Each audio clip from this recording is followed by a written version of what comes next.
I'd like to call to order the 1,478th meeting of the President and Board of Trustees for Machesney Park, this 5th day of August 2019. Please rise for invocation given this evening by Pastor Pam Harding from Faith Center, and please remain standing for Pledge of Allegiance led by Trustee Joe Sipes. Good evening, and thank you for this honor. Oh, Heavenly Father, we have much to be thankful for. You have so richly blessed us with each and every one of these people, God, who have given of themselves, their time, their effort, and their dedication to the people of this community.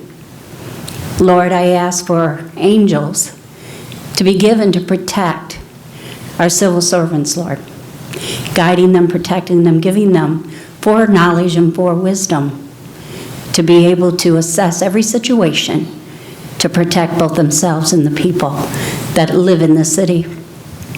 And Lord, I ask for each and every one of these who make decisions on behalf of this village. I ask, dear God, that you give them divine wisdom to know how to appropriate every circumstance, every situation, and the funding, Lord God, that is available to do well and to steward well over all the efforts of this city. And I give you thanks, Lord God, for each and every one of them, and I ask that you to bless them. In Jesus' name, amen. Amen. I pledge allegiance to the flag of the United States of America and to the republic for which it stands, one nation, under God, indivisible, with liberty and justice for all.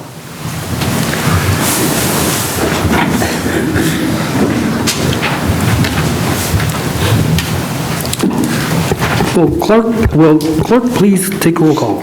Mayor Johnson. Here. Trustee Sipes. Here. Smith. Here. Kidd is absent. Wilson. Here. Bailey is absent. Beck. Here. Clerk is present. The attorney is present. We have a quorum. I'll entertain a motion to approve the minutes of the July 15th board meeting. So made. Second. And a motion and a second. Are there any additions or corrections? Seeing none, all in favor say aye. Aye. Any opposed? Minutes have been approved. Next, we'll have Treasurer's Report from Treasurer Bradley Robeson. Thank you, Your Honor.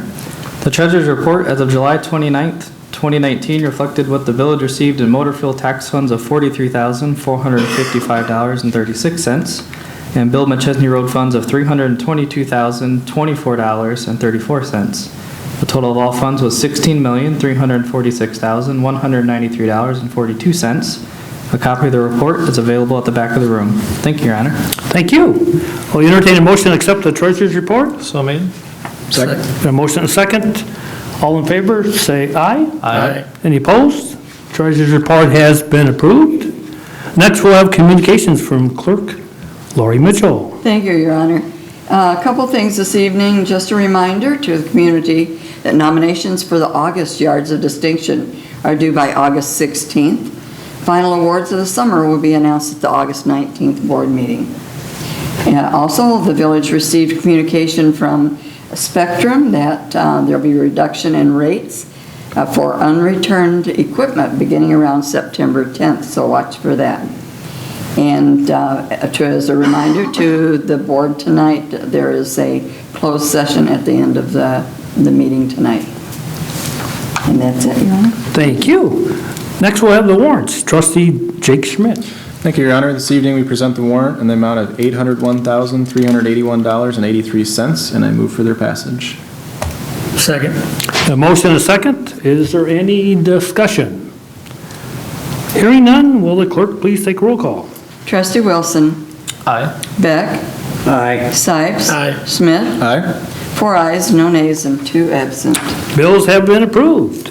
Next on the agenda would be administrative reports. Machesney Park was awarded a grant from Illinois Housing Development Authority Housing Trust Fund Single Family Rehabilitation Program to help residents pay for needed improvements to their homes. The village was awarded $428,132 to redistribute through grants to homeowners in order to facilitate repairs on approximately 11 homes. The purpose of this program is to assist low-income and very low-income homeowners with making repairs to their homes. We had 59 residents apply for the program. On Wednesday, July 31st, I drew 25 names at random here at Village Hall. Many applicants were present for the drawing. I would like to point out that extra names have been drawn because sadly, some people may not qualify. I would like to thank village staff members Penny and Laura for their help with the drawing. Each winner will be awarded grant funds up to $45,000 in repairs on homes. The fund awards will be given after the residents have remained in their homes for 5 years. Because the grant funds award over the past 20 years, we have been able to help more than 100 Machesney Park residents fix up homes and provide them with more safer and more comfortable place to live and call home. The last village movie night out will be this Wednesday, August 7th, here at Village Hall. The movie is Mary Poppins Returns, and it starts at 8 p.m. This will be a fun movie for the entire family. Please mark your calendar and plan to attend. Bring chairs and blankets to enjoy this great family time out with the movies. Water will be provided by Myers. Popcorn will be provided by North Park Fire and Harlem Roscoe Fire. And treats will be provided by TLC. This is a free event for our residents. Please come out and visit us on Wednesday. Continuing on with administrative reports, next would be Attorney Tom Green. No report, Your Honor. Thank you. Next would be Village Administrator Tim Savage. No report, Your Honor. Thank you. Thank you. Next would be Finance and Human Resource Manager Michelle Johansson. Thank you, Your Honor. Included with your board packet was the quarterly investment report as of July 29th. Total interest earned over the past quarter was $78,786, an increase of almost $23,000. This is due to primarily 2 CDs that matured. Interest rates have leveled at just over 2%, and village accounts are well positioned at this time. A few changes that have occurred over the past quarter. The $550,000 CD at Associated Bank matured in May and was reinvested with an additional $100,000 added to it at 2.4% interest. The $250,000 CD at Blackhawk Bank matured in June and was reinvested at 2.29%. The checking account at Rock Valley Credit Union will be closed to avoid dormant account fees. There's a minimal balance remaining, and we do not currently have any investments with them. The money will just be moved into the general fund at Blackhawk Bank. A new investment account was opened with Illinois funds to take advantage of their higher interest rates, and funds are readily available. $1.5 million of CIP funds and $500,000 of road fund money were initially transferred, and additional funds will be transferred in the near future. And finally, the $655,000 CD at Associated Bank will mature in August and will not be reinvested since the CIP funds will be needed for the construction of the Public Works building. The funds will be transferred to Illinois funds until they are needed for pay requests. Thank you. Very good, thank you. Next would be Community Development Director James Richter, please. Thank you. No report this evening, Your Honor. Thank you.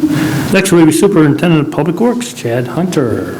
No report today. Thank you. Thank you.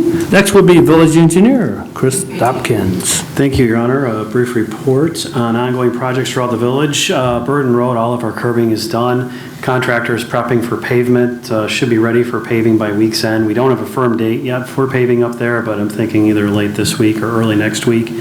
And at that point, the project will be substantially complete, and they've done a nice job. Gregory Drive and the Public Works site are kind of hand in hand right now. They're about to be separated. I reported during the last meeting that we had tried numerous times to disc and dry and get compaction up there, and that we were having some real issues getting compaction because of wet conditions. Ultimately, it turned out that we ended up having to do what's called a cement stabilization, where cement is used. It's actually kind of pug milled into the dirt and then basically compacted and left to set up, and that worked very well. But it has a much higher cost, of course, than just disking and drying. Between the two sites, Gregory Drive and the Public Works site, we probably are about $55,000 to $60,000 worth of stabilization that went into that. So I wanted to pass that information on. However, we do have a very good base to build on now. Everything firmed up nicely, all the rest of the lifts compacted very well, and we've got a great site, to start our public works building and future salt storage on. So at least it worked out very, very well. That said, the contractor's finishing up work on Gregory Drive right now. They're going to pour some curb and gutter that's going to go across the public works site tomorrow, and then prop everything else for paving and get the rest of the stone down. I think probably by about mid to late next week, that project will be ready for pavement as well. So and once we got things stabilized, things moved along very nicely out there. Moving into the Public Works building, the contractor is going to begin the site work next week. It's the week of the 12th. They're going to start underground utilities and storm sewer and dry wells up there. We're awaiting the final structural drawings from the contractor. That's the first thing we really need to get the foundations moving. We have to go back and check the foundation drawings against the structural drawings for the building to make sure the foundations are adequate. We're expecting those drawings on the 16th, and we've already reserved time in our schedules to get through those drawings as quickly as we can so we can get the building ordered. Once that happens, then foundations will start to go in, but there's going to be quite a bit of things going on at the site in the meantime.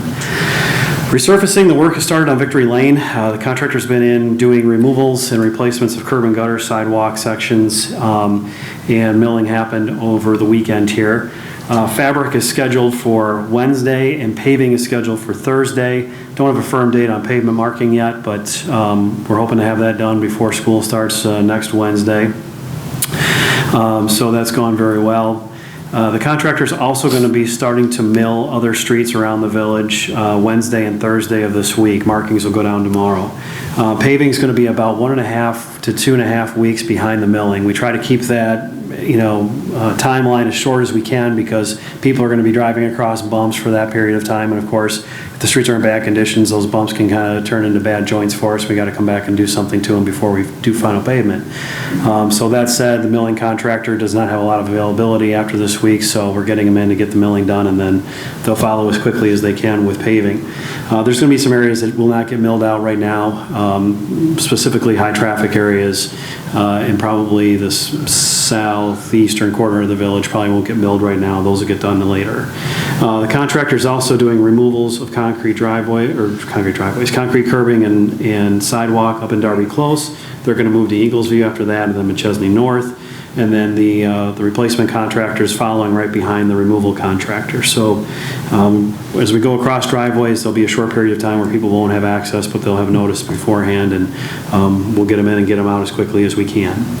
And then finally, the demolition. All the demos are complete right now, -1, and that ends my report this evening, Your Honor. Thank you. Thank Can I you. just ask Chris one quick question? Absolutely. On the Victory improvements and the new laydown that you're going to do, the kid drop-off area to Marquette is riddled with a lot of potholes. That came out today. Okay, cool. All I wanted to know. There's also a little piece of sidewalk across one of those driveways that was, it was falling apart, so we pulled that today as well. Okay, the one with the rail? No, that's on the opposite side of the street. We'll do that on another project. Okay, cool. Thanks. Good news. Yep, thank you. Well, a big welcome to our new Public Safety Supervisor, Sergeant Tammy Stanley. Thank you. Welcome. Sorry, thank you, Your Honor. Report today, I kind of pulled some stats. I'm not sure what everyone has heard before, but I just pulled a few of them. Arrests were 48 for July, warrant attempts 49, and 13 were served. We had 235 traffic citations and 305 written warnings, 5 parking citations, 7 DUIs. There were 36 accidents. And I've talked to everybody on every shift, all 4 shifts, and I'm positive those numbers are going to be going up next month. And that's it, Your Honor. Thank you. Thank you. Next will be committee and trustee reports. Does anybody have a report this evening? Trustee Smith. Thank you, Your Honor. This evening, the Administration and Finance Committee met and approved 2 resolutions with positive recommendation, one for tonight, 56R19, and one for August 19th, 55R19. Thank you. Thank you. Trustee Wilson. Your Honor, the Planning and Economic Development Committee met this evening, and we had 2 ordinances and 1 resolution with positive recommendation that will go to the August 19th board meeting. Thank you. Does anybody else have a report? Seeing no one, next would be consent agenda. Would the staff present all items to be considered on the consent agenda? Thank you. We have item A, ordinance 2719, authorizing a variance to the maximum length of time to act on a special use permit for an open sales lot at 7626 North 2nd Street, final reading. Item B, resolution 52R19, authorizing increasing the scope of the 2019 pavement maintenance program to the budget amount of $1,175,000. Item C, resolution 56R19, awarding the contract to N-Track for the publicly bid Stone Hedge Storm Sewer Improvement Project. Thank you, Your Honor. Thank you. Are there any items trustees would like removed from the consent agenda to be considered separately? Seeing none, hearing none, the consent agenda has been accepted as presented. Entertain a motion to approve the consent agenda. So made. Second. And a motion and second. Will the clerk please take roll call? Trustee Beck. Aye. Mayor Johnson. Aye. Trustee Sykes. Aye. Schmidt. Aye. Wilson. Aye. 5 ayes, no nays, and 2 absent. Consent agenda has been approved. Next would be unfinished business, having none. Next would be new business, having none. Next would be public comment. Does anyone want to address the board for the good of the village? Please approach. Go ahead. Please approach the podium and state your name and address for the record, please. My name is Pamela Harding, and my address is 10403 Ventura Boulevard in Machesney Park. Thank you. Thank you. I'd like to thank you for letting me take a moment of your time to speak with you all. I grew up in this city. I grew up in North Park, went to the Harlem School District, and I'm thankful to live here. But what I want to speak to you about is not only on my behalf, but on behalf of the children of this city. Because sometimes the only voice that they have is us. And this is my concern. Right now, between Lusk Park and Machesney Park, there are over 41 gaming establishments available to the park, both the parks. This was at the beginning of June when I started looking into this. 41. And now we've got a governor that has legalized recreational marijuana to the state of Illinois. And please hear me. Using marijuana in any form is a gateway to other drug addictions, and this I know firsthand, because I used to be an addict.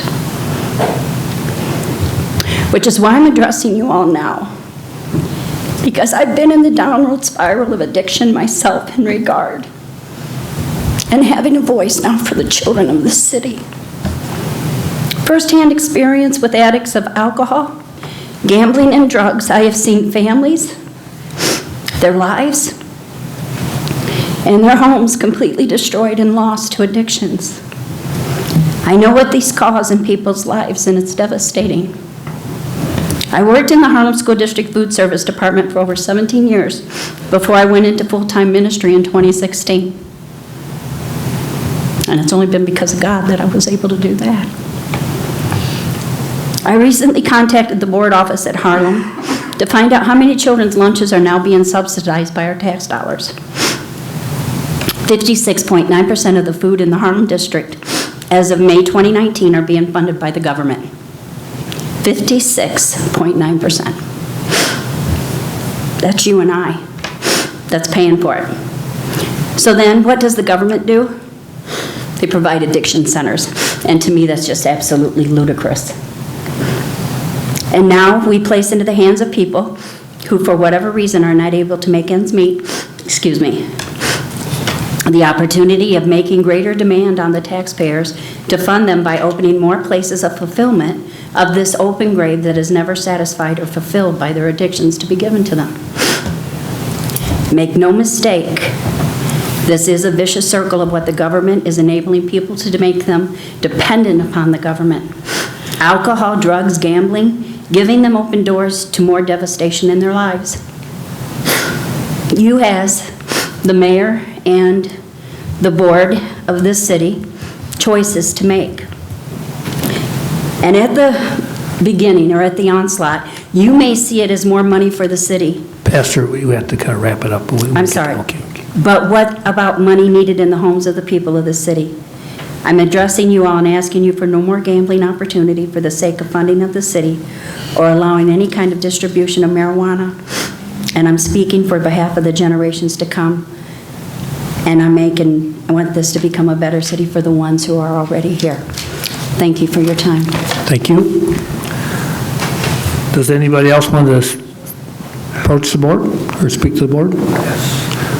Please address your name and address for the record, please. My name is Frank Fatality. I live at 8817 Waterview Road in Machesney Park. I want to address if you have any comments on the Mentor Academy that's going to be opening up in J.C. Penney's are part of it. I don't know if they've done anything. I've driven past it, walked around it, nothing's been done. But it's supposed to be a nonprofit development program to help at-risk students at ages up to 22 years. They're supposed to be for autistic students as well as students that cannot fit in today's classroom. And that's mostly right. They're mostly, hopefully this was positive compared to my daughter-in-law who works for the same, she's an instructor, or was an instructor in Rockford. And just summarizing, she had autistic, but most of them were students that could not fit into the classrooms in Rockford. She was attacked. She was, they had broken furniture. They came after with a handle from a furniture, and the security wasn't that great. Luckily, she was able to run out, and a security officer was able to grab the student. Then they kicked him out of school. They usually don't have complete parents. They might have a mother, father, grandmother.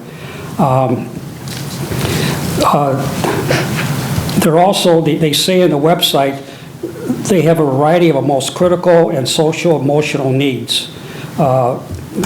And according to the website, they're going to have between 45 and 50 students here. That's a lot. And my questions or concerns, where are students coming from? I would think mostly from, of course, Winnebago County, where I don't know. How are they going to get here and back? And any security inside the schools. My daughter-in-law, they actually ran out of the school, and they had to call the police to get them back in. That's the problem. The schools in Illinois are in areas that are not to speak of. You know, they're in Aurora, Chicago South, Chicago West, Midway, Joliet, Hillside, Oak Park. I've been in all those areas. They're not the greatest areas in the world. They're not, you know, the best areas in the world. The reviews I've seen on the website, there's pros and cons. You know, they do great jobs, this academy. They take care of kids. They improve them. But then I have reviews saying they need more, instructors need more assistance. They're prone to violence. They have made threats to 18 and 19-year-old students. And just in summary, I think we just need monitoring of this academy. Not to say it's not going to be bad. It's something that we should watch when you have up to 50 students here that could walk out, and we have to make sure that there's proper security inside the classrooms because they may leave the classrooms, especially the older ones. Like I said, the experience my daughter now has, they walked out of the classrooms and they had to call the police to get them back in. So that's just why somebody just monitor itself, and I don't know when they're going to open up the academy. So far, it looks like they haven't done much so far, but hopefully in the next month they open up, and it might be positive for the poor kids in the area, but they should be monitored from a standpoint of making sure there's no crime or they're not walking around in the neighborhood if they leave the students. That's it. Thank you. Thank you. Does anybody else want to address the board for the good of the village? Seeing none, next would be closed session. I'll entertain a motion to go into closed session for 5 ILCS 120/2.06 D, review closed session minutes. May I have a motion? Second. A motion and second. All in favor, say aye. Aye. Any opposed? We are in closed session.